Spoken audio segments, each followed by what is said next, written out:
Good evening. I'm Nima Rajan, and this is Forum Daily for Friday, April 29th. Well, we start the cast with some good news for the economy. Statistics Canada says real gross domestic product rose 1.1% in February to post its largest monthly gain since March 2021. The agency also says its early estimate for March this year indicated a gain of 0.5% for the month. For February, Stats Can said services-producing industries gained 0.9%. This while goods-producing industries rose 1.5%. Transportation and warehousing gained 3.1%, while the arts, entertainment, and recreation sector added 8.4% for the month. Canada's health sector is also seeing some positive news. American vaccine maker Moderna has officially announced it will build a facility in the Montreal area to produce mRNA vaccines. Prime Minister Justin Trudeau, Moderna CEO Stéphane Bancel, and Quebec Premier François Legault gathered today at McGill University's downtown campus to make the announcement. Moderna's new facility will be the company's first in Canada. It will produce mRNA vaccines not only against COVID-19, but also other respiratory viruses, including influenza. Meanwhile, Health Canada is reviewing the first request to approve a COVID-19 vaccine for very young kids. The Moderna application is for children between the ages of 6 months and 5 years old. The company says a trial of 6,700 children determined that the vaccine was safe and produced a similar antibody response to the one that is seen in adults. Health Canada received Moderna's application this morning after the company made a similar request to the U.S. Food and Drug Administration yesterday. In the nation's capital, the first of the so-called Rolling Thunder protesters began to arrive in Ottawa this afternoon. Hundreds of motorcycles are expected to be in the city. Police have set up an exclusion zone downtown and have brought in reinforcements. Organizers haven't been clear about what exactly they're protesting, except to say they'll be peacefully celebrating freedom. Rolling Thunder is partnered with several groups, apparently linked to the so-called Freedom Convoy.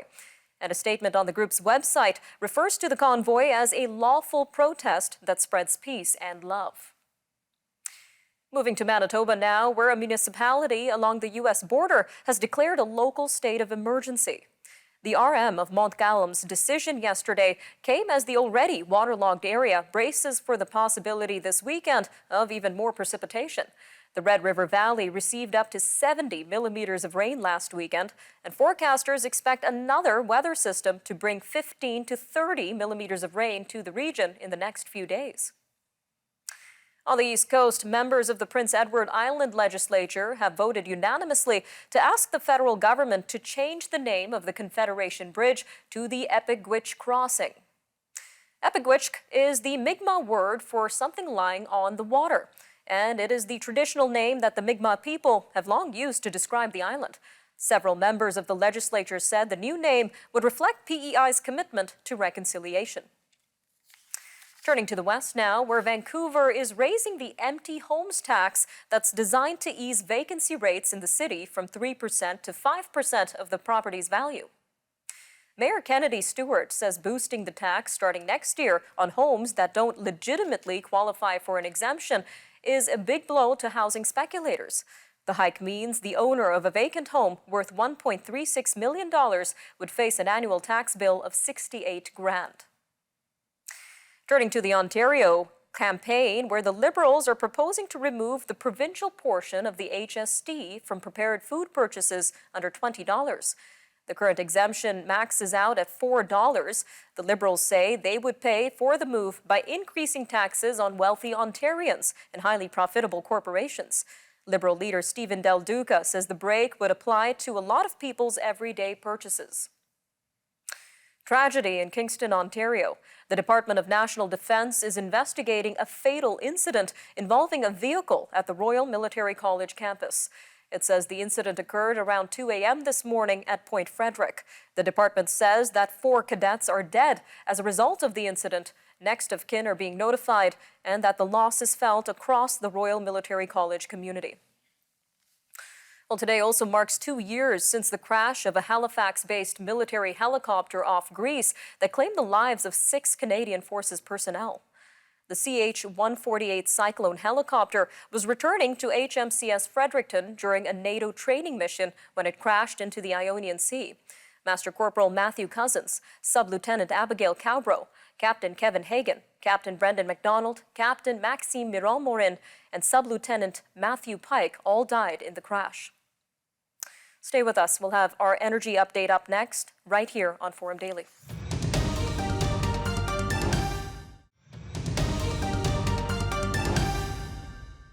Welcome back. Up next, we take a look at gas prices and policy. Forum Daily's energy update with Dan McTeague now.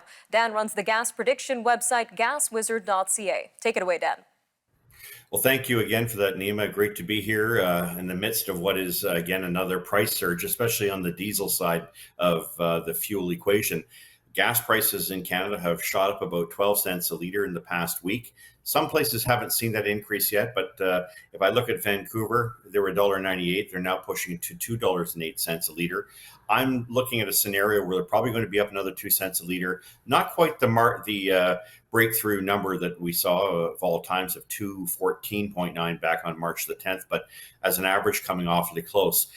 Alberta, which of course has been benefiting for almost a whole month now with the government's decrease of the sales tax, with gasoline as low as $1.40 in Edmonton, as low as $1.49.50 in Calgary, are going to see a net increase of about 8 to 10 cents a litre this week. Gas stations can't continue to hold off these pretty big increases in wholesale prices. Same for Saskatchewan, where prices I expect will go up about 7 cents a litre to the 1.72 range. Manitoba, Winnipeg would expect about a 5 cent increase. Now we come to Ontario, and that 5 cent increase, by the way, in Winnipeg will bring you to about $1.73.9. That'll happen sometime this weekend. If we look at Ontario, we've seen prices jump from as low as $1.74, $1.75, now pushing towards $1.88.9, and that will take effect for Saturday. We could, in fact, see them push to $1.90, which was the record on March the 10th. So Toronto, Ottawa, you look at Windsor, Kitchener, Barrie, Niagara, take your pick. You're all going up. You've gone up 8 cents a litre to Friday, and another 2 cents on Saturday, and possibly another penny on Sunday. So 189, 190, it looks like the new normal for Ontario. Moving over to Quebec, they're about 6 cents a litre more because their carbon tax, which is cap and trade, isn't as expensive as the Trudeau carbon tax. It's about 8 cents a litre versus 11.05 less HST, GST, TQS.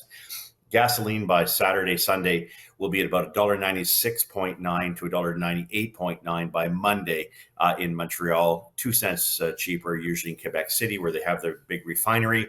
Now for the Maritimes, which has seen unusual movements in the price of gasoline and diesel, mostly because they have a regulated market that doesn't work. Let me be really clear about this, Nima.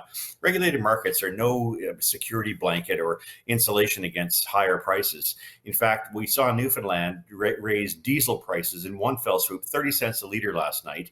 So it gives you an indication of, how they all have these different formulas by which they come to a conclusion as to what prices should be, rather than actually passing on market prices, which of course we at Gas Price Wizard have been predicting for the past 25, 27 years.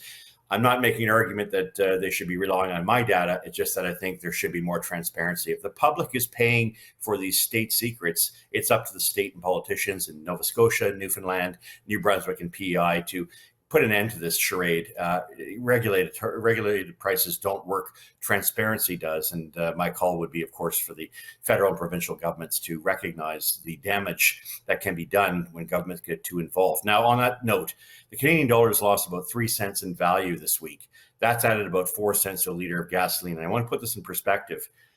The policy of the federal government, not just to increase carbon taxes in my province, for instance, 12.5 cents a litre with HST, its combined effect of blocking pipelines has probably led to a decrease in the value of the Canadian dollar to the tune of about 27% of its value. In other words, it takes 127, 128 pennies to buy a US dollar. That alone in my province of Ontario is adding, if you can believe it, 30 cents a litre to the price of gasoline. Add 12.5 with the carbon tax, and you can see how the federal Trudeau Liberals, supported by the NDP, encouraged by the Bloc and by the Greens, are in fact, pushing prices up to extraordinarily high levels. Now, one can say, well, this is about Russia. This is about the war over there. Canada has the oil to displace Russia, which has the number 8 position in terms of provable oil reserves. We're number 3 by my math. We could easily displace that, but there's a cost and consequence for Canadians blocking pipelines, and it's time we have an adult discussion to say, while climate is important, so too is energy security, so too is global security. That's a wrap for this week. I expect prices to go up another 3 to 4 cents a litre across the country into new record territories. We'll see you next week, Nima. All right, thanks for that, Dan. Again, that was Dan McTeague, who runs the gas prediction website, gaswizard.ca. He is also the president for Canadians for Affordable Energy. Stay with us. Up next, we take a look at the ever-evolving digital world. Forum Daily's cryptocurrency and digital asset update with Catherine Murray is up next. Stay tuned. We'll be right back after a short break.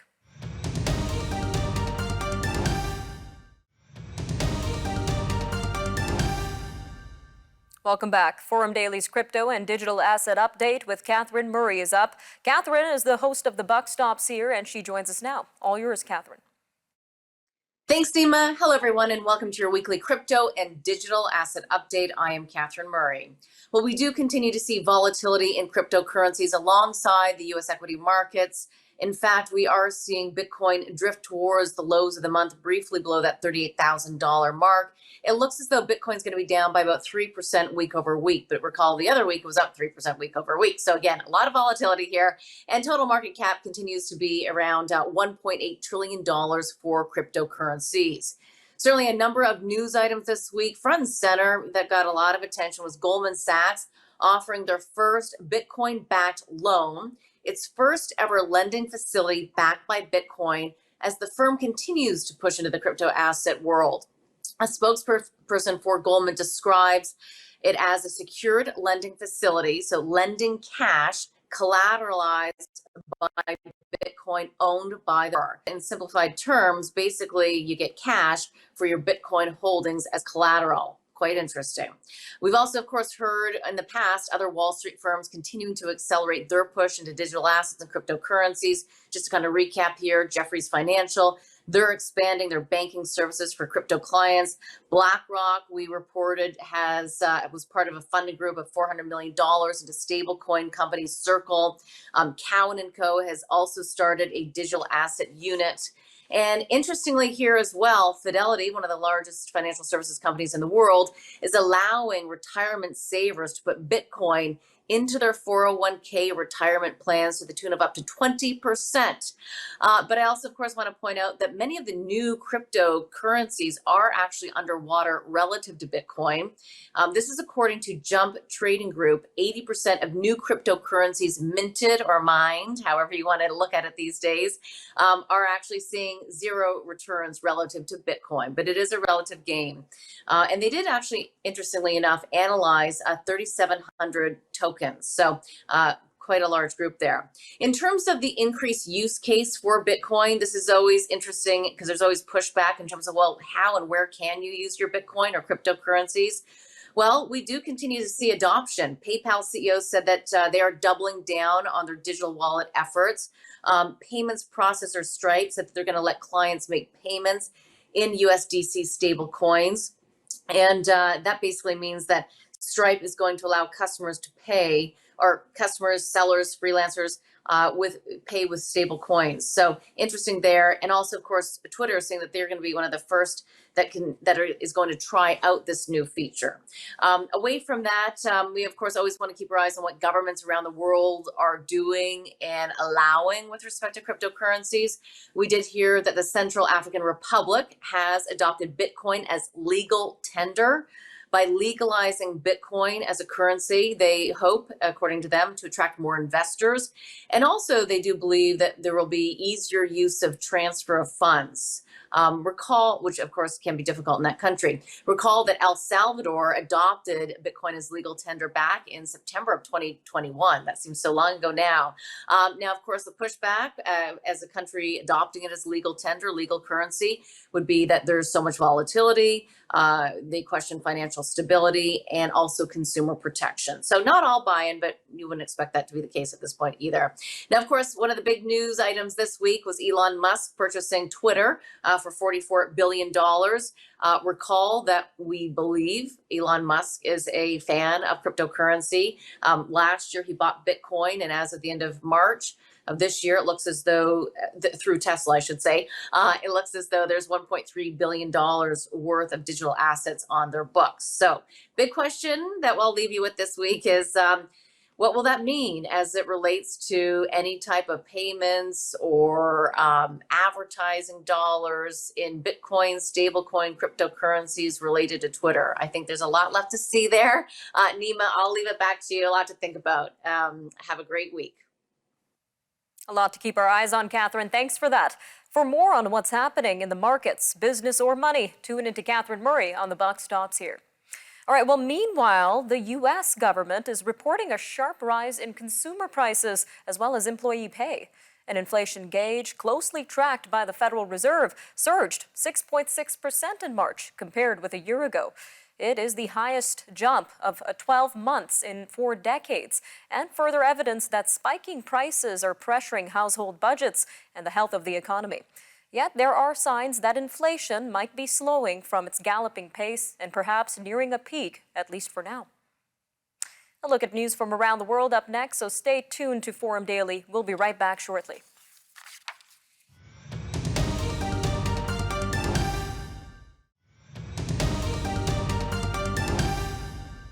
Ukraine's leader has accused Russia of trying to humiliate the United Nations. This by raining missiles on Kyiv during a visit by Secretary General Antonio Guterres. President Volodymyr Zelensky said overnight Ukraine's forces were holding off Russia's attempted advance in the south and east. This comes as attempts continue to secure safe passage for the besieged residents in the devastated city of Mariupol.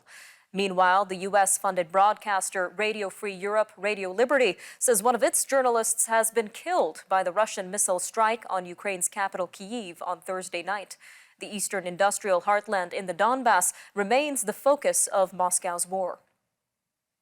Meanwhile, inflation has hit a new record for the 19 countries that use the euro. Annual inflation hit 7.5% for April. This is the highest since stats were recorded in 1997. And it is the 6th record in a row, topping the old record of 7.4% from March. Energy prices jumped a startling 38%, which is a testimony to how the Russian war and the accompanying global energy crunch are affecting the Eurozone's 343 million people. To the east, Beijing is starting to resemble other Chinese cities, grappling with the highly contagious Omicron variant of the coronavirus. Officials have repeatedly asserted China's adherence to a zero-COVID approach, which requires mass testing, lockdowns, and the quarantining of anyone who tests positive.